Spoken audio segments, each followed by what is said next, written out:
السلام عليكم ورحمة الله وبركاته.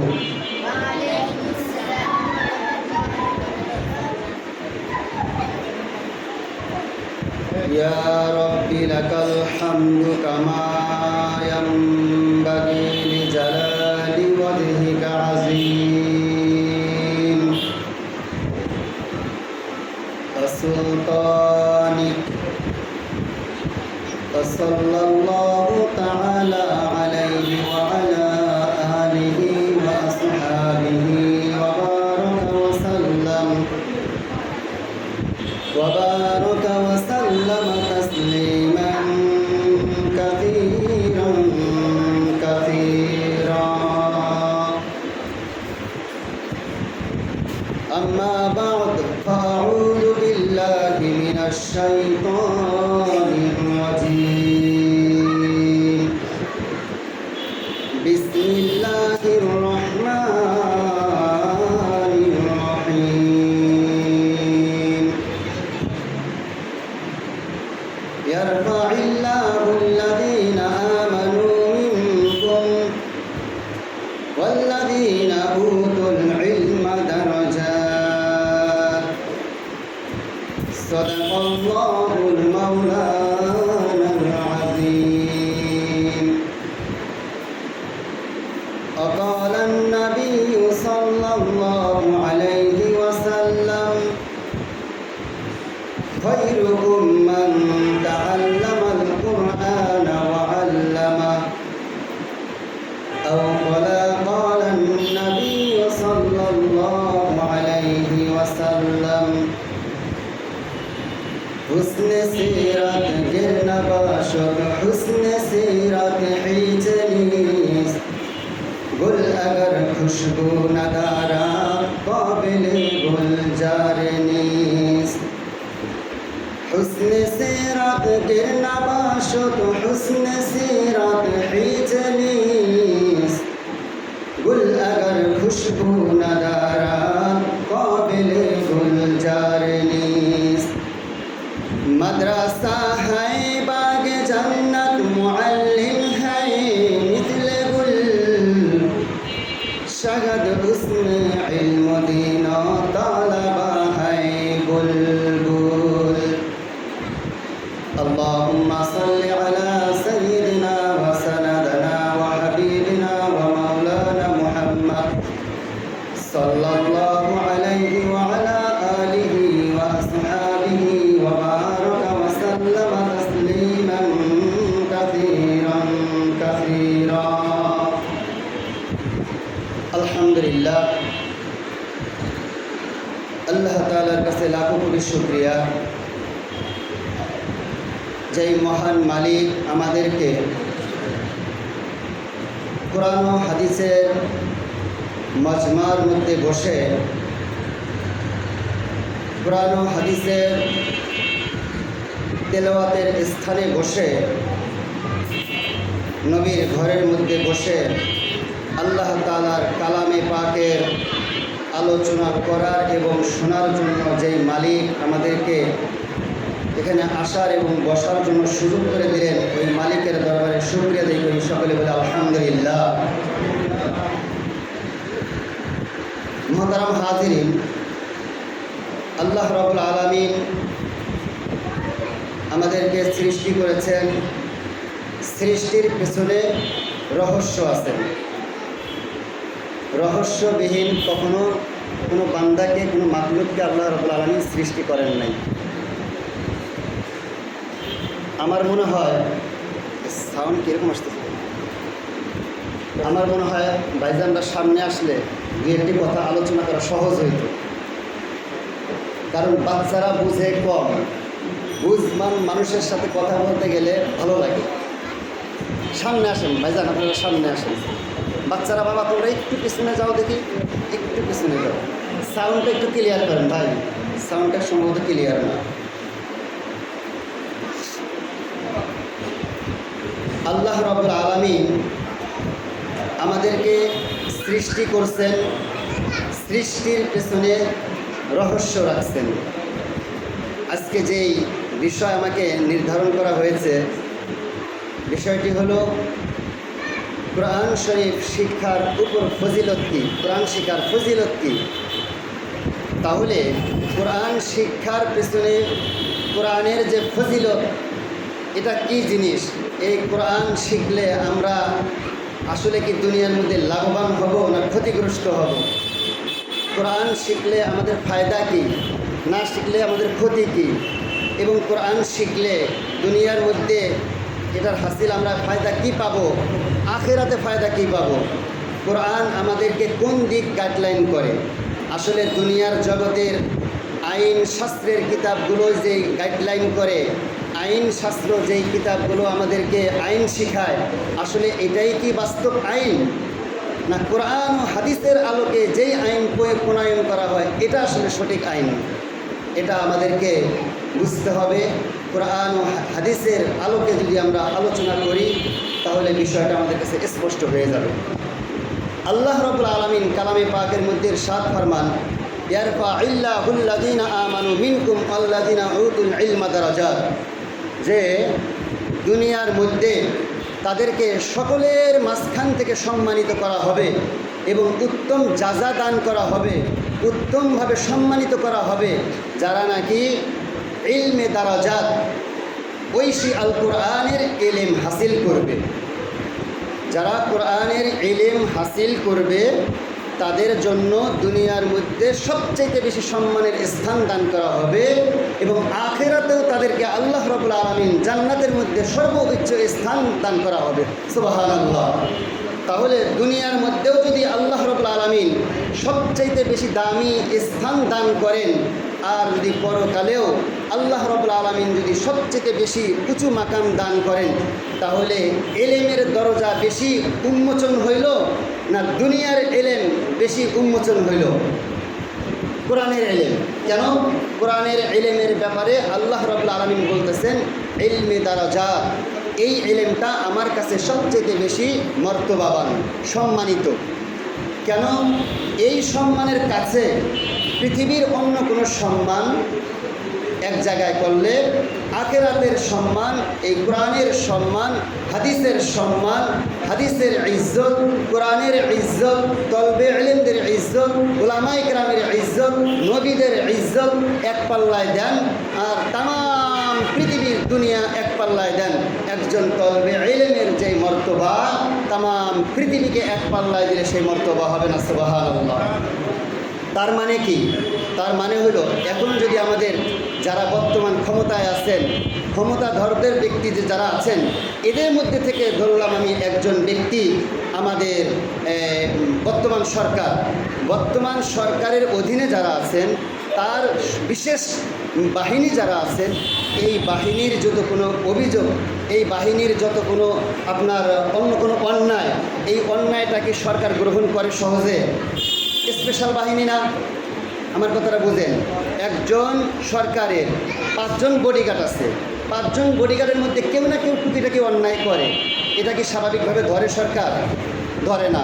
এই 5 জন ব্যক্তিকে নিয়ে কোনো একটা জায়গায় যখন সরকার অবতরণ করে যান, আগমন করেন, স্পেশাল 5টা বাহিনীকে সাথে করে নিয়ে যান।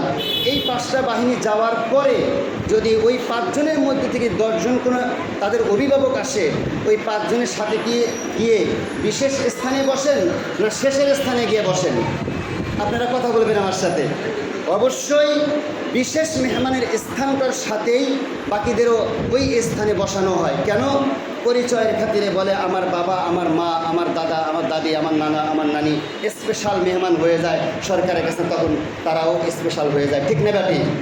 যদি এখানে যদি দুনিয়ার হাইসিয়তে যদি একজন সরকার, একজন কর্মকর্তার যদি বিশেষ মেহমান থাকতে পারে, তাহলে যেই মালিক আমাকে সৃষ্টি করলেন ওই মালিকের বিশেষ মেহমান আছে না?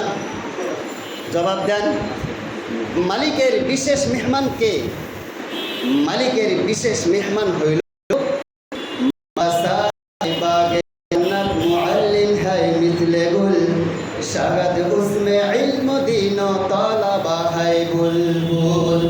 যারা নাকি 24 ঘন্টা আল্লাহ এবং রাসূলের কথা গুনগুন করে তেলাওয়াত করতে থাকে। এরে দোস্ত বুজুর্গ, ফুলের মধ্যে যখন ফুল যখন কলি থেকে বের হয়ে যায়। বের হয়ে যাওয়ার সাথে সাথে দেখবেন মৌ পোকাগুলো বিভিন্ন জায়গা থেকে এসে এসে ওই ফুল থেকে মধুগুলো আহরণ করতে থাকে। ওই ফুল থেকে মধু আহরণ কেন করে? এই ফুল থেকে যখন মধু আহরণ করে নিয়ে যায় চাকের মধ্যে বসায়া দেয়। আর আমার মালিককে জিজ্ঞাসা করে, হ্যাঁ মালিক, তুমি আমাকে দায়িত্ব দিয়েছিলে ওই ফুল থেকে, পবিত্র ফুল থেকে মধুগুলোকে আহরণ করে নিয়ে চাকের মধ্যে বসায়া দেওয়ার জন্য আমাকে হুকুম করেছেন। আমার হুকুম আমি পালন করেছি, বাকি দায়িত্ব আপনার। আপনি এটাকে কিভাবে সমাধান করবেন আপনি জানেন। আল্লাহ রাব্বুল আলামিন এই হুকুম যখন দান করছেন, ফুল থেকে মধু আহরণ করে মৌমাছি যেমন চাকে বসায়, আল্লাহ রাব্বুল আলামিনের পেয়ারা বান্দা কোরআনের হাফেজ সাহেব যখন রাত 3:30টায় উঠে, 3:30টায় ওঠার পরে 3:15 3:30 পৌনে 4টার মধ্যে হাফেজ সাহেব ক্লাসের মধ্যে বসে তলবে ইলমগুলো গুনগুন করে হাফেজ সাহেবের সিনার থেকে ইলমটা হাসিল করে নেয়। হাসিল করে নিয়ে নিজের সিনার ভিতরে ধারণ করে। নিজের সিনার ভিতরে ধারণ করার পরে যখন ওই ছেলেটা তার জীবনকে পরিচালনা করতে থাকে, আমার মালিক ডাক দিয়ে বলে, হে আমার তলবে ইলম, হে আমার নায়েবে রাসূল, কোরআনের পাখি, কোরআনের ধারক বাহক, তোমাকে আমি পাঠাইছিলাম আমার বান্দার কাছে। বান্দার সিনা থেকে, চোখ থেকে এবং কলব নামের জায়গা থেকে সঠিক শিক্ষা অর্জন করে তুমি আমার ধারক বাহক হয়েছ। তার মানে তুমি আমার কাছে স্পেশাল মেহমান হয়ে গেছো। ওই কোরআনের হাফেজ সাহেব হইল প্রধানমন্ত্রীর কাছ থেকে যখন তলবে ইলম হাসিল করে, ওই ইলম হাসিল করার কারণে আল্লাহ রাব্বুল আলামিন ওই মধু যেরকম আহরণ করার কারণে মাসি যেমনটা দামি হয়ে গেছেন মালিকের কাছে, হাফেজ সাহেবের কাছ থেকে যখন ইলম হাসিল করে হাফেজ হয়ে যায়, হাফেজ হয়ে যাওয়ার পরে যখন ওই ছেলেটা আল্লাহ রাব্বুল আলামিনের বিশেষ একজন পাওয়ারফুল মেহমান হয়ে যায়, আর ওই মেহমানকে যখন মালিক ডাক দিয়ে বলবে, হে আমার কোরআনের হাফেজ, হে আমার বান্দা, যাও যাও যাও জান্নাতের মধ্যে চলে যাও। আর ওই মেহমান বলবে, মালিক, আমি তো অবশ্যই জান্নাতে যাব।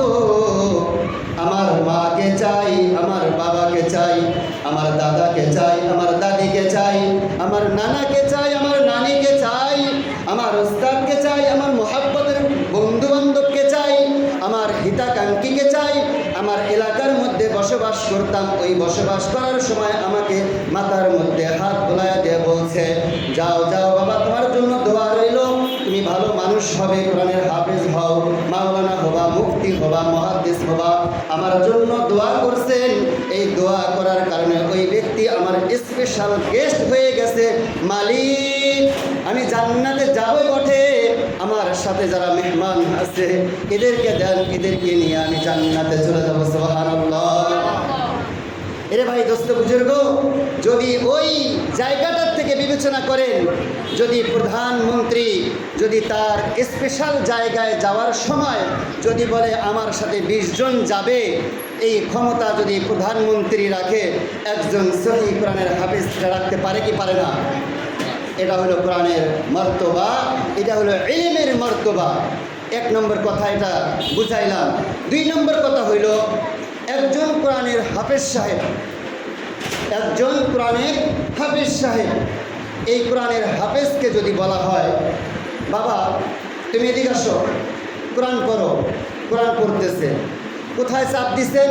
কথা দিয়ে তার মেধার মধ্যে চাপ দিয়ে দিচ্ছেন, তার মেধার মধ্যে আপনি বলছেন, স্মরণ করা দিচ্ছেন, বাবা পড়ো, পড়ো।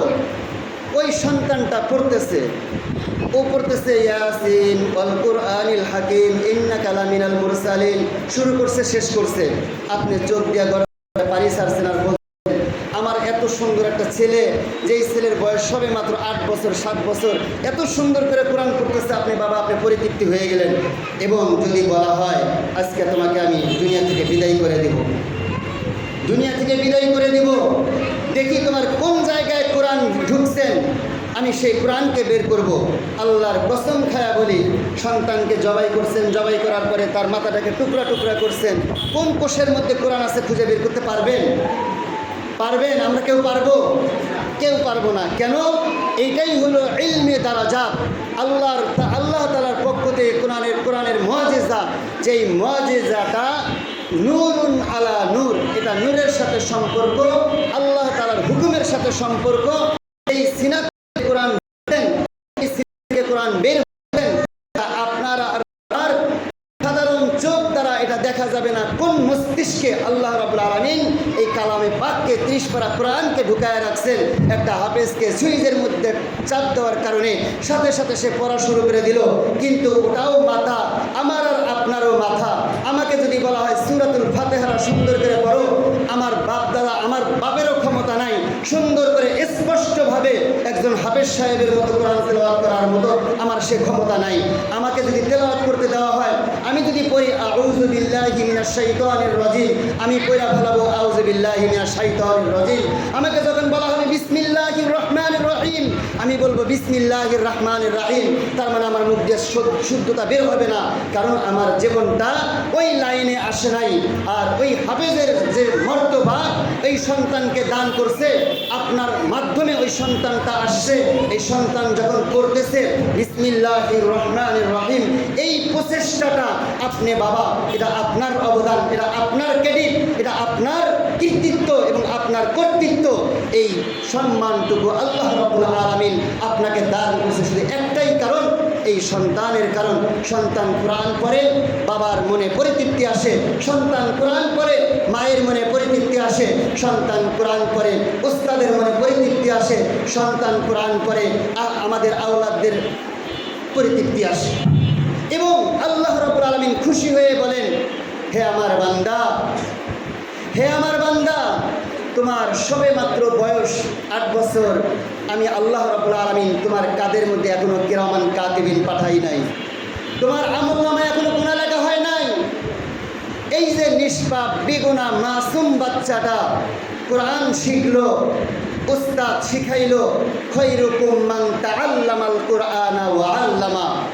হাদিসের মধ্যে আল্লাহর নবী সাল্লাল্লাহু আলাইহি ওয়াসাল্লাম স্পষ্ট বলেন, সেই ব্যক্তি উত্তম যে কোরআন শিখে এবং শিখায়। তাহলে কোরআন যে ব্যক্তি শিখায় সে উত্তম, যে শিখায় সে উত্তম, যে শিখে সে উত্তম, যে শিখায় সে উত্তম। আরও বেশি উত্তম ওই মা আর বাবা। কেন? ওই মা আর বাবা স্পেশাল মেহমান হওয়ার জন্য যেই সন্তানকে ইলমে নববী, ইলমে ওহী শিক্ষার জন্য সন্তানকে আগ্রহ করে এখানে পাঠাইলেন।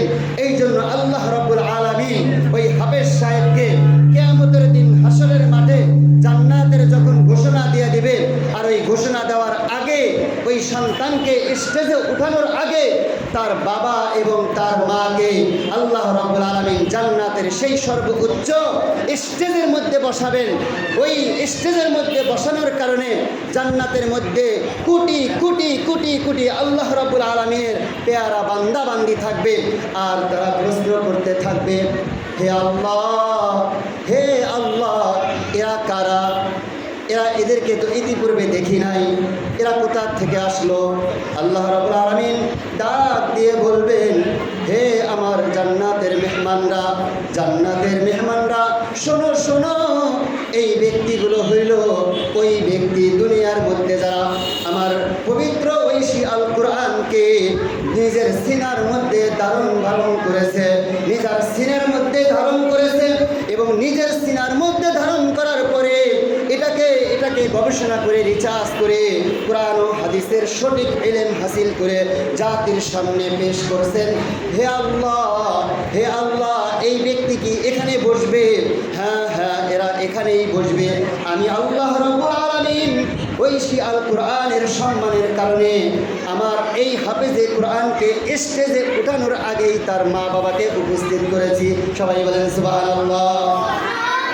লক্ষ লক্ষ কোটি কোটি উম্মত, আল্লাহর নবীর কোটি কোটি উম্মতগুলো দেখতে থাকবে আর আফসোস করতে থাকবে যে আমার সন্তানকে কোরআনের হাফেজ বানাইলাম না কেন, আমার সন্তানকে দ্বীনের দায়ী বানাইলাম না কেন। আজকে যদি দিনের দায়ী বানাইতাম, কোরআন শিখাইতাম, অবশ্যই অবশ্যই এই মাকামটা আমিও পাইতাম। আফসোস করবে আর নিজের হাতটাকে চিবায়া চিবায়া খাইতে থাকবে, ওই জান্নাতের মধ্যে আরামের জায়গায় আফসোস করতে থাকবে, ওই আফসোসের কোনো শেষ থাকবে না। আজকে যারা কোরআনের হাফেজকে যারা তাচ্ছিল্য করি, আল্লাহর কসম কোরআনকে তাচ্ছিল্য করি না, হাফেজকে তাচ্ছিল্য করি না, আমি আল্লাহর কাছে তাচ্ছিল্যকারী হয়ে যাচ্ছি। যারা কোরআনকে অপমান করতেছি, আজকে সত্যিকার অর্থে কোরআনকে অপমান করতেছি না। কেন? কোরআনের হাফেজকে যখন আপনি শুট করবেন, কোরআনের হাফেজকে যখন আপনি আঘাত করবেন, কোরআনের হাফেজকে যখন আপনি নিন্দা করবেন, শুধু একটা কথাই কোরআনের হাফেজ বলবে, মালিক তুমি দেখবা এটা। আপনার অ্যাকশন শুরু হয়ে গেছে। আজকে ভাত খাইতে ভালো লাগবে না, বাজারে যাইতে ভালো লাগবে না, মানুষের সাথে কথা বলতে গেলে ভালো লাগবে না, বিছানায় শুবেন ভালো লাগবে না। কেন? আপনি কোরআনের সাথে বেয়াদবি করছেন। কার সাথে বেয়াদবি করছেন? কোরআনের সাথে। এটার একটা জ্বলন্ত প্রমাণ, এটা আমি আপনাকে একটা জ্বলন্ত প্রমাণ একটা দেই। ইমামে আজম আবু হানিফা রহমতুল্লাহর জীবদ্দশায়, ইমামে আজম আবু হানিফা রহমতুল্লাহ যখন ছাত্র, প্রতিদিন ক্লাসে 5 মিনিট 10 মিনিট লেট হইতো। প্রতিদিন ক্লাসে 5 মিনিট 10 মিনিট লেট হইতো। একদিন হঠাৎ উস্তাদ জিজ্ঞাসা করতেছিল, কি ব্যাপার, তোমাকে প্রতিদিন তুমি লেট করে আসো, তোমাকে শাস্তিও দেই, তারপরও তোমার কেন যেন হুঁশ ফিরে আসে না, কেন তুমি লেট করে আসো? তখন সে বলে, হুজুর আমি বাসা থেকে যখন বের হই, বের হওয়ার পরে আমি যখন রাস্তা হাঁটা শুরু করি, এক শ্রেণীর পাখা দেখি, পাখা কেমন যেন নূরের পাখার মতো দেখি, এই পাখাগুলো প্রতিদিন সরায় সরায় সরায় সরায় আমি ক্লাসে আসি, যার কারণে আমার লেট হয়ে যায়। সবাই বলেন সুবহানাল্লাহ। হাফেজ সাহেবের সম্মান, ওই তলবে ইলমের সম্মান, ইজ্জত, এটা ওই উস্তাদ বুঝা ফেলাইছেন। বেশ কিছুদিন এইভাবে যাচ্ছেন, 1 দিন 2 দিন 3 দিন 4 দিন 5 দিন, 1 মাস 2 মাস, একটা পর্যায়ে গিয়ে ইমামে আজম আবু হানিফা রহমতুল্লাহ আপনার হাফেজে কোরআন হয়ে গেছেন। সুবহানাল্লাহ। হাফেজে কোরআন হওয়ার পরে উনি আলেম হয়েছেন। আলেম হওয়ার পরে ওনাকে ইমামুল আজম তখন বলা হয় না, তখন ওনাকে ছাত্র জামানা শেষের দিকে যাচ্ছেন, শেষ হয়ে গেছেন। একটা পর্যায়ে গিয়ে ওই দেশের মধ্যে পর্যায়ে গিয়ে এরকম কনফারেন্স সাজানো হয়েছে, প্রোগ্রাম করা হয়েছে যে তোমার আল্লাহ এক, এটা তোমাকে প্রমাণ করতে হবে, এবং তোমার আল্লাহ কি করে প্রমাণ করতে হবে। তাও কার সাথে লাগছে? বোহারা পাদ্রীদের সাথে। খ্রিস্টান যারা আহলে কিতাব, যারা কোরআন ও হাদিসকে সহজে বিশ্বাস করে না, এমন ব্যক্তিদের সাথে লাগছেন। এমন ব্যক্তিদের সাথে লাগার পরে ইমামে আজম আবু হানিফা রহমাতুল্লাহকে বলা হয়েছে, বেলা 2টার সময়, ঠিক 2টার সময় অমুক ময়দানের মধ্যে উপস্থিত থাকবা, তোমার সাথে আমাদের বহস হবে। ইমামে আজম আবু হানিফা রহমাতুল্লাহর দলের মধ্যে 10 জন ব্যক্তি, তুমি 10 জন নিয়ে আসবা। আর তারা এরকম 50 জন 100 জনের মতো আসছেন। একটা পর্যায়ে গিয়ে মোনাজারা শুরু হয়ে গেছে। বোহারা পাদ্রীদের থেকে দীর্ঘ সময় পর্যন্ত আলোচনা চলতেছেন। আলোচনা চলতে চলতে একটা পর্যায়ে গিয়ে দেখেন লম্বা সময় অতিবাহিত হয়ে গেছেন। লম্বা সময় অতিবাহিত হওয়ার পরেও ইমামে আজম আবু হানিফা রহমাতুল্লাহ এখন পর্যন্ত আসে নাই। ময়দানের মধ্যে, স্টেজের মধ্যে আসে নাই। তারা বলতেছিল ইমামে আজম যেই এলেমের ধারক বাহক, তার এলেম সম্পূর্ণটা মিথ্যা। আর দেখো আমরা যেই এলেম হাসিল করছি, চ্যালেঞ্জ করতেছি, ওপেন চ্যালেঞ্জ, এখানে আমরা কথা বলতেছি, আর ইমামে আজম আবু হানিফার কেউই আসে নাই, সেও আসে নাই, অর্থাৎ সে এখানে ফেল হয়ে গেছে। চলো আমরা এখান থেকে চলে যাব। ইতিমধ্যেই ইমামে আজম আবু হানিফা রহমাতুল্লাহ সেই স্টেজের সামনে আইসা উপস্থিত হয়ে গেছেন। আর বলতেছিল এখন বাজে কত সময় দেওয়া ছিল তোমার? ইমামে আজম আবু হানিফা রহমাতুল্লাহ বলতেছিল, হযরত আমার এখানে 2টার সময় টাইম দেওয়া ছিল, এটা সত্য কথা, কিন্তু আমার একটা কথা শুনতে হবে। কি কথা? বলো, তোমার আর কি কথা আছে? বলতেছে, হ্যাঁ আপনি যে টাইম ধার্য করছেন এই ধার্যকৃত সময়ের মধ্যে আমি আসতে পারতাম, কিন্তু আমি নদীর ওই পারে ছিলাম। নদীর ওই পারে থাকা অবস্থায় দেখলাম একটা নৌকাও এখানে নাই। নদীর মধ্যে যদি নৌকা না থাকে আমি কি করে এই নদী পার হব? কিছুক্ষণ যাওয়ার পরে দেখলাম একটা সুন্দর একটা গাছ আসলো। সেই গাছটা একা একা চির হয়ে গেল, একা একা তক্তা হয়ে যাওয়ার পরে একা একা সাইজ হয়ে গেল। একা একা সাইজ হয়ে যাওয়ার পরে একা একা সেটা নৌকায় পরিণত হয়ে গেল। নৌকায় পরিণত হওয়ার পরে এই যখন নদীর কিনারের দিকে চাইপা আসলো, সেখানে উঠে আমি আপনার এই পর্যন্ত আসলাম। এই পর্যন্ত আসার সাথে সাথে আপনি আমাকে বিভিন্ন কথা বলতেছেন, কিন্তু হ্যাঁ হ্যাঁ এইটাই সত্য, এইটাই সত্য। এই কাঠ চির হয়ে নৌকা হয়েছেন, এই নৌকা যখন ধারে ভিড়ছেন, এই নৌকায় চড়ে আমি এই পাশে আসছি, কয়েকটা কখনো হইতে পারে না। টেবিলের মধ্যে থাপ্পড় দিয়ে বলতেছে, এরে দোস্ত শোনো শোনো, বোহারা পাদ্রীরা, শোনো শোনো আহলে কিতাবওয়ালারা, যেমনটা নৌকা যেমনটা তৈরি হওয়ার পিছনে তোমরা যেমনটা বিশ্বাস করতেছো না, কাঠ আসলো, গাছ আসলো, চির হইল, তক্তা হইল, নৌকা হইল, এই পাশে আসলো, এটা যেমনটা অসম্ভব, এটা যেমনটা মিস্ত্রি ছাড়াও হয় না। আর ঠিক এই কায়নাতকে যেই মালিক বানাইছেন ওই মালিক হইলেন আমার রব। আমার রব ছাড়া এই কায়নাত সৃষ্টি হয় না। ঠিক না বেটি? পাদ্রীদের কি জবাব দিয়ে দিচ্ছেন? পাদ্রীদের জবাব হয়েছে, যদি কায়নাতের মধ্যে যদি কাঠ ছাড়া নৌকা তৈরি হওয়াটা যেমন আপনার মিস্ত্রি ছাড়া নৌকা তৈরি হওয়াটা যেমনটা অসম্ভব, মালিক ছাড়া এই জগৎকে বানানোটাও তো তেমন অসম্ভব। ঠিক না বেটি? মিস্ত্রি ছাড়া কি বিল্ডিং হয়েছে? মিস্ত্রি ছাড়া কি এই ফ্যানটা হয়েছে? মিস্ত্রি ছাড়া কি এই মাইকটা হয়েছে? নিশ্চয়ই এটার মিস্ত্রি আছে। সেই মিস্ত্রি যদি সত্যিকার মিস্ত্রি হয়, এটা যদি তার একিনে থাকে, একজন বানানেওয়ালার মাধ্যমে যে কোনো জিনিস সৃষ্টি হয়, তেমনি ভাবে আসমান ও জমিনের মালিক বানানেওয়ালা ছাড়া আসমান আর জমিন হয় নাই। যিনি আসমান আর জমিন বানাইছেন উনি হলেন আমার মালিক, উনি হলেন আমার আল্লাহ। ঠিক না ঠিক? এটাই কোরআনের মর্যাদা, এটাই কোরআনের দাবি। কোরআন বলতেছেন লা ইলাহা ইল্লাল্লাহু মুহাম্মাদুর রাসূলুল্লাহ সাল্লাল্লাহু আলাইহি সাল্লাম। এই কালিমা ওয়াহিয়াল কলব নামের জায়গার মধ্যে বসানো, মুখে স্বীকার করা, জমিনে বাস্তবায়ন করা। আর ওয়াহিয়াল কলব নামের জায়গার মধ্যে যদি কোরআনের মহব্বত বসাইতে হয়, 100% আমার আল্লাহ এক, অভিন্ন নয়। এটা দিল দিয়ে মানতে হবে, স্বীকার করতে হবে। ঠিক না ঠিক? আপনারা কথাটা জোরে বলেন, ঠিক না ঠিক? মুখে স্বীকার করা, আমাকে স্বীকার করতে হবে লা ইলাহা ইল্লাল্লাহ। এটার বাস্তব নমুনা হইল কালিমার পতাকা জমিনের মধ্যে বাস্তবায়ন করা, কোরআনের আইন জমিনের মধ্যে বাস্তবায়ন করা, হাদিসের আলোকে জমিনের মধ্যে কোরআন ও হাদিসের আলোকে জমিনের মধ্যে শাসন নীতি ব্যবস্থা করা। তাহলে এটার জানটা, এটার কালিমা, এটার হক আদায় হবে। এবং এটার কালিমা আদায় করতে গিয়ে, এটার বাস্তবায়ন রূপ ধারণ করতে গিয়ে আমাকে যদি ফাঁসির মঞ্চেও ঝুলতে হয়, আমাকে যদি কঠিন শাস্তির সম্মুখীন হইতে হয়, আমাকে যদি লাল ঘরের ভাত খেতে হয়, আমার যাররা পরিমাণও যায় আসে না। ঠিক না ঠিক?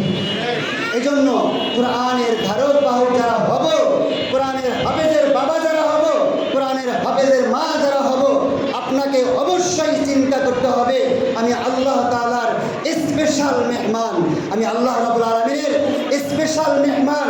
আর স্পেশাল মেহমানের জন্য স্পেশাল পাওয়ার আছে, যেই পাওয়ারটা জান্নাতের মধ্যে পাবেন, দুনিয়ার মধ্যে পাবেন না।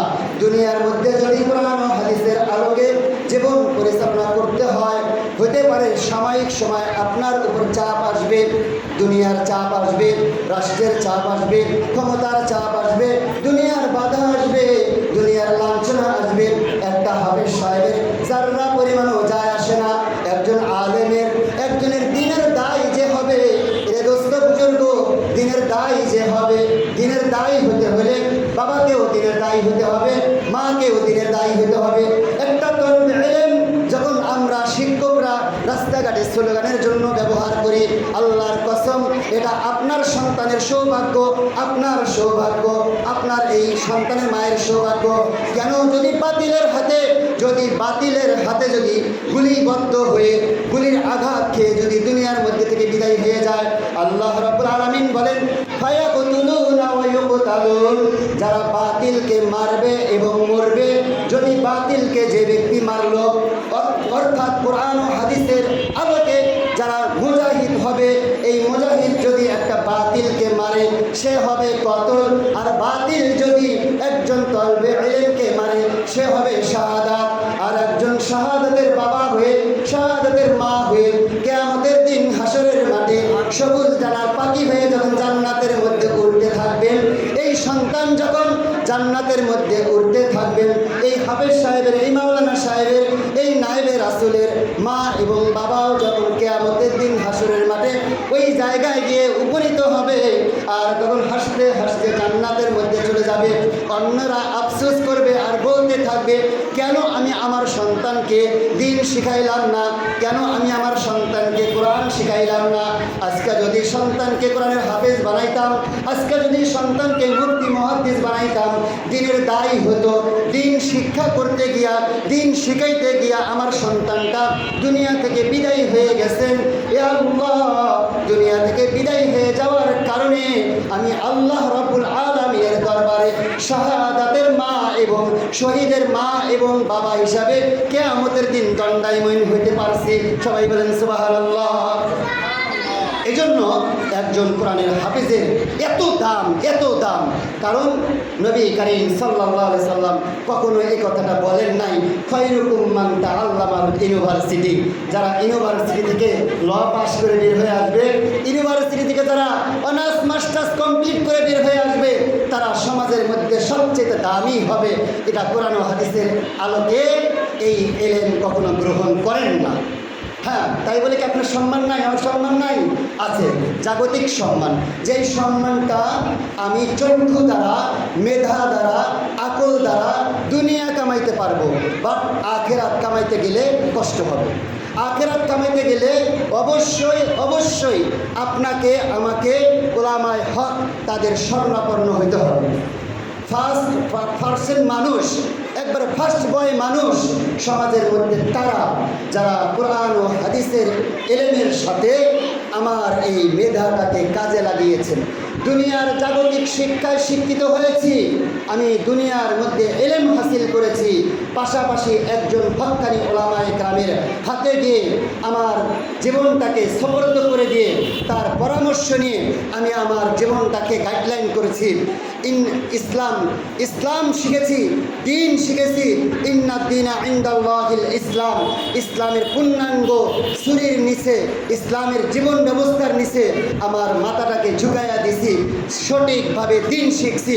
তাহলে উখরবি শিক্ষা, দুনিয়াবি শিক্ষার সাথে আখিরাতের শিক্ষাকে যখন এক জায়গায় নিয়ে আসবো, দুইটায় প্লাস মাইনাস করে দেখা যাবে যে ওই ইলমের শিক্ষার সাথে আখিরাতের শিক্ষার সাথে জাগতিক শিক্ষার নীতিমালা মিলে গেছেন। হতে পারে এই পরামর্শের কারণে ওই ঘর দিন হবে, ওই ঘর আখিরাতমুখী হবে, ওই জীবন আখিরাতমুখী হবে, ওই ব্যক্তি নূরুন আলা নূর হয়ে যাবে, ওই ব্যক্তি দুনিয়া থেকে বিদায় হয়ে যাবে, হাসতে হাসতে জান্নাতে চলে যাবে। সুবহানাল্লাহ। থার্ড সেকেন্ড বয় মানুষ, ওই সেকেন্ড বয় মানুষ ওই ব্যক্তি যার সাথে মেধার সাথে সম্পর্ক, কোরআন ও হাদিসের সাথে সম্পর্ক, বা ওলামায়ে কেরামের কাছে মাঝে মধ্যে যায়, কিন্তু একা একা সুন্দরভাবে রিচার্জ করে চলার জন্য, সুন্দরভাবে চলার জন্য চেষ্টা করে, ওই ব্যক্তি হলো সেকেন্ড বয় মানুষ। থার্ড বয় মানুষ হলো ওই ব্যক্তি যার সাথে কোরআনের সাথে সম্পর্ক নাই, ওলামায়ে কেরামের সাথে সম্পর্ক নাই, মসজিদ মাদ্রাসার সাথে সম্পর্ক নাই, রাস্তায় রাস্তায় ঘুরে আর ওলামায়ে কেরামের নামে বদনাম করে, রাস্তায় রাস্তায় ঘুরে মাদ্রাসাগুলোর নামে বদনাম করে, মাদ্রাসার শিক্ষা বলে জঙ্গি শিক্ষা, মাদ্রাসার শিক্ষা বলে দুনিয়াবি শিক্ষা, মাদ্রাসার শিক্ষা বলে অনৈতিক শিক্ষা। এখানে নাকি আপনার অস্ত্র শেখানো হয়, অবশ্যই অস্ত্র শেখানো হয়, যেই অস্ত্রটা আপনার বানানো না, মালিকের বানানো। সুবহানাল্লাহ। একবার সুবহানাল্লাহ যদি দিল থেকে বলা হয়, আপনার এই দিক দিয়ে বোম ঢুকবে, পেছন দিক দিয়ে বের হয়ে যাবে, আপনি টেরও পাবেন না। এই মায়ের হলো মালিকের মায়ের, কারণ মালিক ছাইরা দেয়, ছাড় দেন না। মালিক কি করেন? ছাইরা দেয়। অন্যায় করতেছে, করতে থাকো, আমি যদি ডাক দিই আমার কাছে আসতে হবে, কিন্তু ছেড়ে দেন না কখনো। কেন? একটা ইতিহাস আছে, একজন দারুল দেওবন্দের একজন বিখ্যাত বুজুর্গ, তার জীবনীটা এলো এরকম। সেই বুজুর্গ প্রতিদিন রাস্তা দিয়ে হেঁটে যায়, প্রতিদিন রাস্তা দিয়ে হেঁটে যায়। একজন মহিলা অকাট্য ভাষায় গালিগালাজ করে, অকাট্য ভাষায় গালিগালাজ করে। একদিন, 2 দিন, 3 দিন, 1 মাস, 2 মাস, 3 মাস, 1 বছর, 2 বছর, 3 বছর অতিবাহিত হয়ে গেছেন এই গালি শুনতে শুনতে। কিন্তু গালি দেয়, নাম ধরে গালি দেন না। গালি দেন ঠিকই, নাম ধরে গালি দেন না। এখন হুজুর বিচারও করতে পারেন না।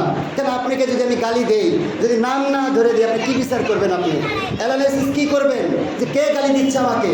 আমি কে? আমাকেই গালি দিচ্ছেন, অন্য কাউকে গালি দিচ্ছেন? এটা বিচার করা সম্ভব না।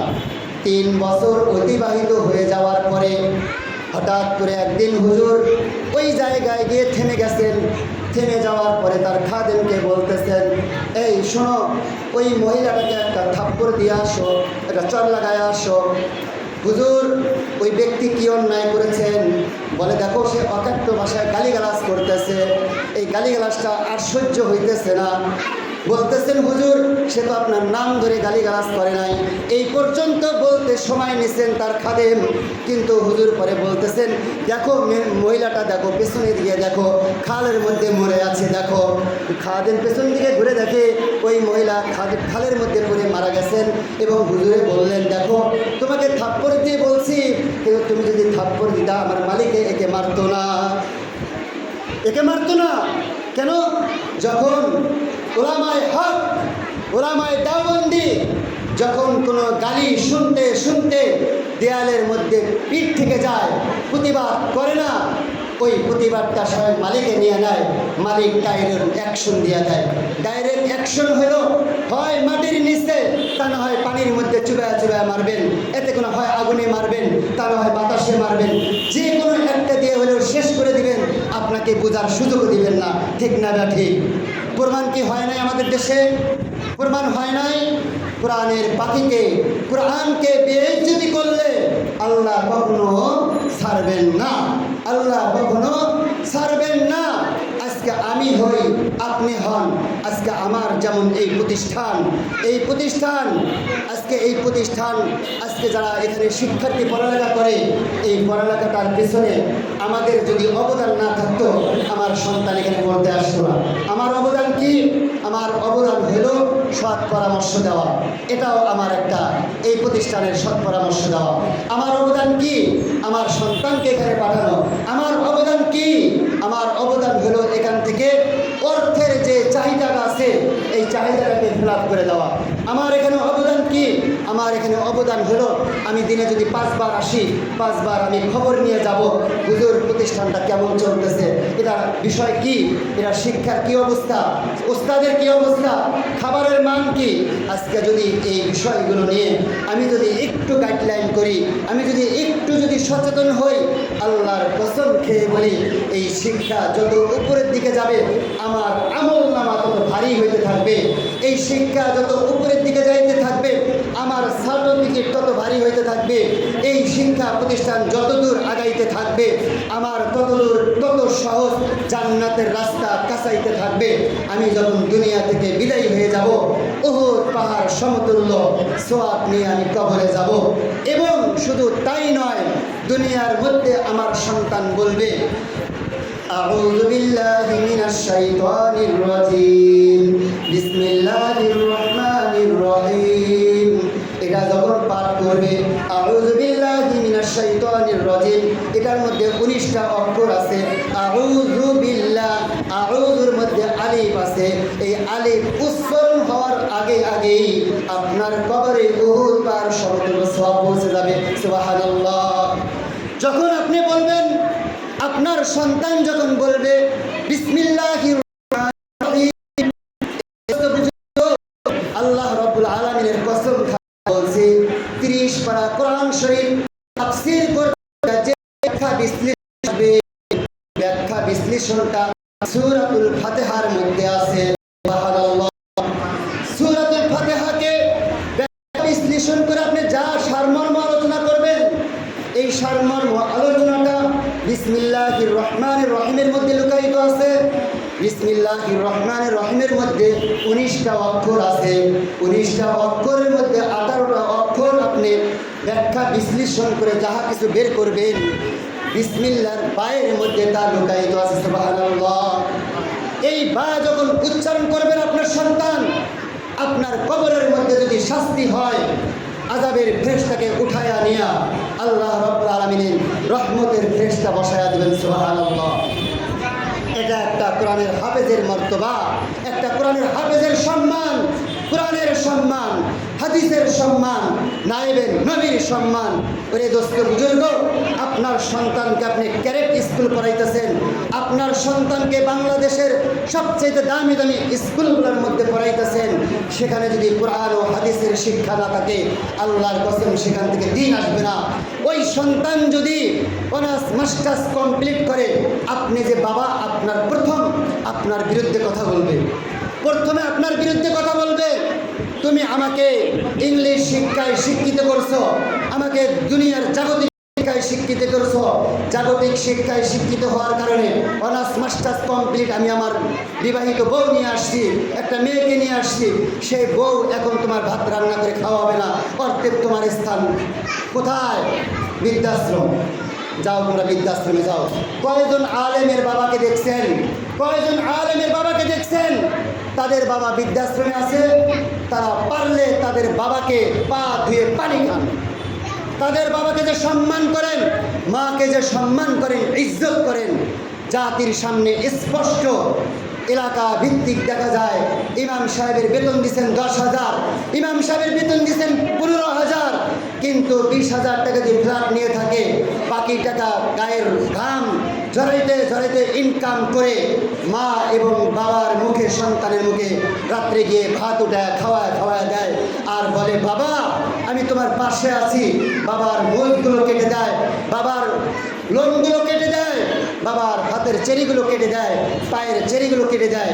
আফসোস জেনারেলদের মধ্যে কয়জন আছে যারা দেখেন 90% আপনার এলমে দিন যারা শিক্ষা অর্জন করছেন তারাই কেবলমাত্র এটা করে। আর মাত্র 2% মানুষ, 2% মানুষের মধ্যে 1% মানুষ যারা নাকি দিনই শিক্ষায় শিক্ষিত হয়েছেন, পাশাপাশি জেনারেল শিক্ষায় শিক্ষিত হওয়ার পরেও দিনের সাথে দিনের নিসবতে আছেন, তারা সাময়িক সময় বাবা মার খেদমত করে। অন্যথায় বেশিরভাগ বাবা মারা বুকের মধ্যে চাপা নিয়ে, কষ্ট নিয়ে তাদের জীবনযাপন করতে হয়। কারো কাছে বলতেও পারে না, সইতেও পারে না, বুক ফোটা কান্না, মসজিদের মধ্যে গিয়ে কান্না করে, আড়ালে গিয়ে কান্না করে, বলতে পারে না, সইতেও পারে না। মাঝে মধ্যে ইমামের কাছে গিয়ে বলে হুজুর একটু খাস করে দোয়া করেন, কেন যেন আমি আর সহ্য করতে পারতেছি না, আমার সন্তানকে নিয়ে পারতেছি না, কথা শোনে না, গাইডলাইন শোনে না, কোনো যেটাই বলি সেটাই বিপরীত কথা শুনে, সে যেটা বলি সেটাই বিপরীত করে। এরকম সন্তানের বাবারা হাই হুতাশের মুখে আছে। আফসোস, আপনাদের কাছে উদারত আহ্বান, আপনাদের কাছে উদারত আহ্বান, আপনাদের সন্তানকে কোরআন শিখান, হাদিস শিখান। কোরআনের শিক্ষায় শিক্ষিত করার পরে আপনার সন্তানকে ডক্টর বানান, আপনার সন্তানকে ইঞ্জিনিয়ার বানান, আপনার সন্তানকে ম্যাজিস্ট্রেট বানান, আপনার সন্তানকে রেজিস্ট্রার বানান। আল্লাহর কসম, সে কখনো সুদ খাবে না, ঘুষ খাবে না, আপনার বিরুদ্ধে পরিশেষে আপনার বিরুদ্ধে যাবে না। আর যদি ওই বিরুদ্ধে তারাই যায় যাদের ভিতরে নাস্তিকতা আছে, যাদের ভিতরে দাঁড়ায়া প্রস্রাব করা শিক্ষায়, যাদের ভিতরে টয়লেটে গেলে টয়লেট টিস্যু দিয়ে ব্যবহার করে, পানি খরচ করে না, নাপাকের সাথে যাদের সারা দিন 24 ঘন্টা সম্পৃক্ত, ওই সন্তান 100% বড় হলে আপনার বিরুদ্ধেই যাবে, মা বাবার বিরুদ্ধেই যাবে, সমাজের বিরুদ্ধেই যাবে, কোরআন ও হাদিসের বিরুদ্ধেই যাবে। কখনো তার দ্বারায় সুশিক্ষায় শিক্ষিত হওয়ার আশা করা যায় না। সমাজ তার দ্বারা কখনো ভালো আশা করতে পারে না। ঠিক না ব্যাঠি? আজকে সমাজ তাকায়া দেখেন, আজকে আমার সন্তান ছিনতাইকারী, আমার সন্তান ধর্ষণকারী, আমার সন্তান হত্যাকারী, আমার সন্তান রাস্তায় বিভিন্ন অন্যায়গুলোর সাথে নিয়োজিত। আল্লাহ রাব্বুল আলামিন আমাকে অর্থ দান করছে, অর্থ দান করার পরেও আমার সন্তান আমার আয়ত্তে নাই, আমার সন্তান গিয়ে বাজে ছেলেদের সাথে নেশা করে, বিভিন্ন নেশাখোরদের সাথে সম্পৃক্ত। কেন দোস্ত বুজুর্গ, এটা কেন হইল? এটা যদি আপনি দিন শেষে গিয়ে আফসোস করেন, ওই আফসোস আপনাকে ফিরাবে না। কেন 40 দিন চিল্লায় পাঠাইতে চান? কেন আপনি 45 দিনের চিল্লায় পাঠাইতে চান? কেন আপনি 1 বছরের চিল্লায় পাঠাইতে চান? এখন কেন আপনার সেই পূর্ণ কৌর খুলল, আগে কেন খুলল না? আগে যদি চিন্তা করতেন, আপনার সন্তান এখন আপনাকে বাবা বাবা ডাকতে ডাকতে মুখ দিয়ে ফেপনা উঠাইতো, আপনি যাই কমান্ড করতেন সকল কমান্ড মাইনা তার জীবনযাপন করতেন, ঠিক না বেটি? আপনি দেখেন কোরআনের হাফেজ মাওলানা হয়েছে, মুফতি হয়েছে, এখনো বাবার সামনে গিয়ে কথা বলে। আমরা বাবার সামনে গিয়ে কথা বলি মাথা নিচু করে, আমরা বাবার সামনে গিয়ে কথা বলি মাথা নিচু করে, মায়ের সামনে গিয়ে কথা বলি মাথা নিচু করে। আসার সময় টুপিটা খুলে দেই, মা মাথার মধ্যে একটা ফু দিয়ে দেন, আপনার ফুয়ের কারণে আমি ঢাকায় গিয়ে পৌঁছতে পারবো। জেনারেল শিক্ষায় শিক্ষিতরা করে? কখনোই করে না, বরং মাকে অপমান করে, বাবাকে অপমান করে ঘর থেকে বের হয়ে যায়। টাকা দিবা না, দেখবো আমি পরে, টাকা দিবা না, আমি দেখে নিব পরে, বুঝে নিব পরে। যায় আপনার একটা ব্যবসায়িক প্রতিষ্ঠান থেকে যে কোনো জিনিস একটা ক্ষতি করে আপনার লেখাপড়া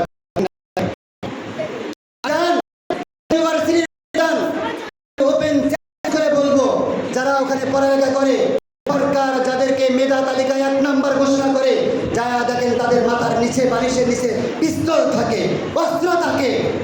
যান দেখেন, ঢাকা ইউনিভার্সিটিতে যান দেখেন আছে কিনা।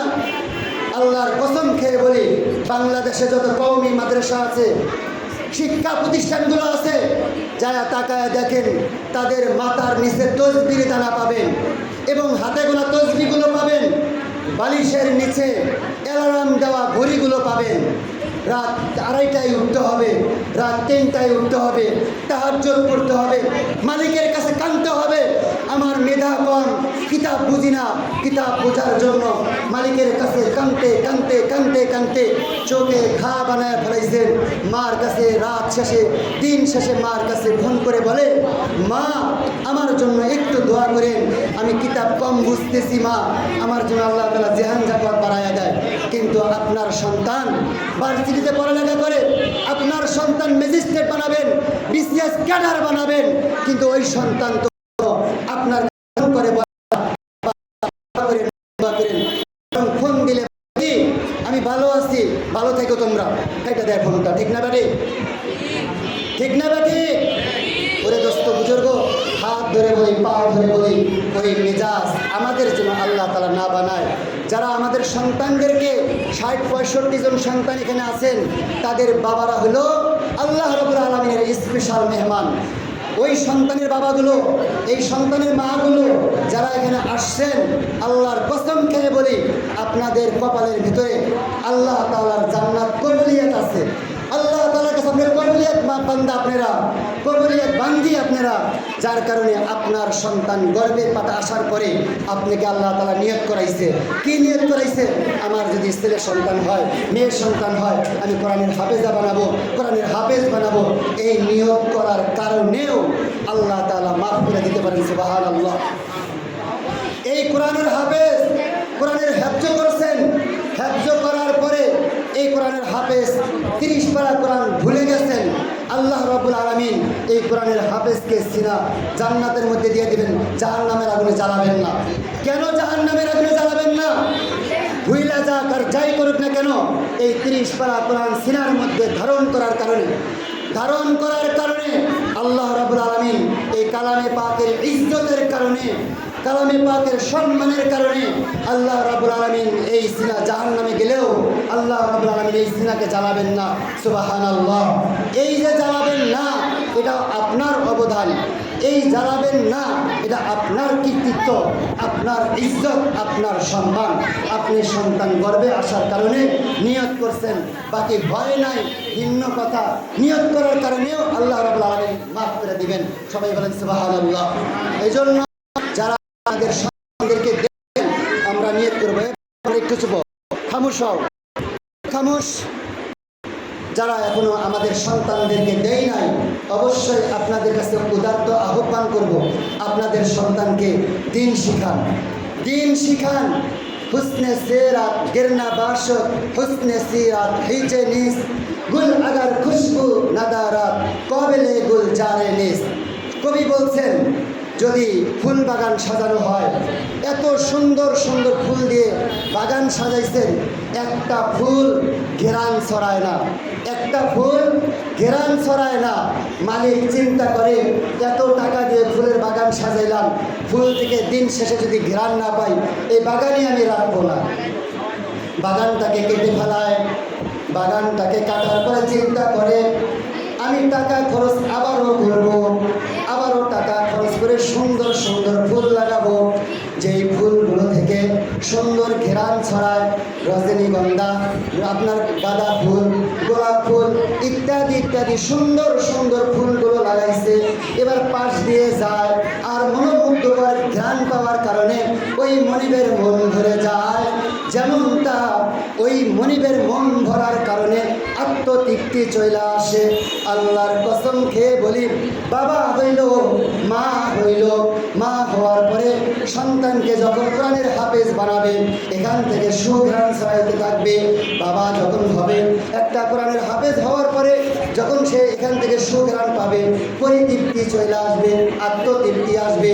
আর এখান থেকে যদি ঘেরান না পায়, মালিকের কাছে যেমন কষ্ট লাগে, তেমনিভাবে আদর্শ সন্তানের বাবা হইতে পারলাম না, আদর্শ সন্তানের মা হইতে পারলাম না, ওই মা হওয়ারও যোগ্যতা রাখে না, বাবা হওয়ারও সে যোগ্যতা রাখে না। এই জন্য আমাদের সন্তানদেরকে দিন শিখাবো ইনশাআল্লাহ। আমরা কোরআনের হাফেজ হব, সন্তানদেরকে কোরআনের হাফেজ বানাবো, এবং কোরআন ও হাদিসের যারা এলেম শিখে এবং শিখায় তাদের পাশে সদা সর্বদা থাকবো। এই জাতীয় শিক্ষা প্রতিষ্ঠানগুলোর সাথে সদা সর্বদা সম্পৃক্ত থাকবো। আল্লাহ রাব্বুল আলামিন আমরা যে কথাগুলো আমি আলোচনা করলাম, সর্বপ্রথম আমাকে এই কথাগুলোর উপরে আমল করার তৌফিক দান করুন, সাথে সাথে আপনাদের সকলকে আমল করার তৌফিক দান করুন। এই বলে আমার আলোচনা এখানে শেষ করছি। আমা আলাইনা ইল্লাল বালাগ। আসসালামু আলাইকুম ওয়া রাহমাতুল্লাহি ওয়া বারাকাতুহু। আলহামদুলিল্লাহ, আমাদের সম্মুখে কোরআন পড়লে কি ফায়দা এবং বাচ্চাকে শিখে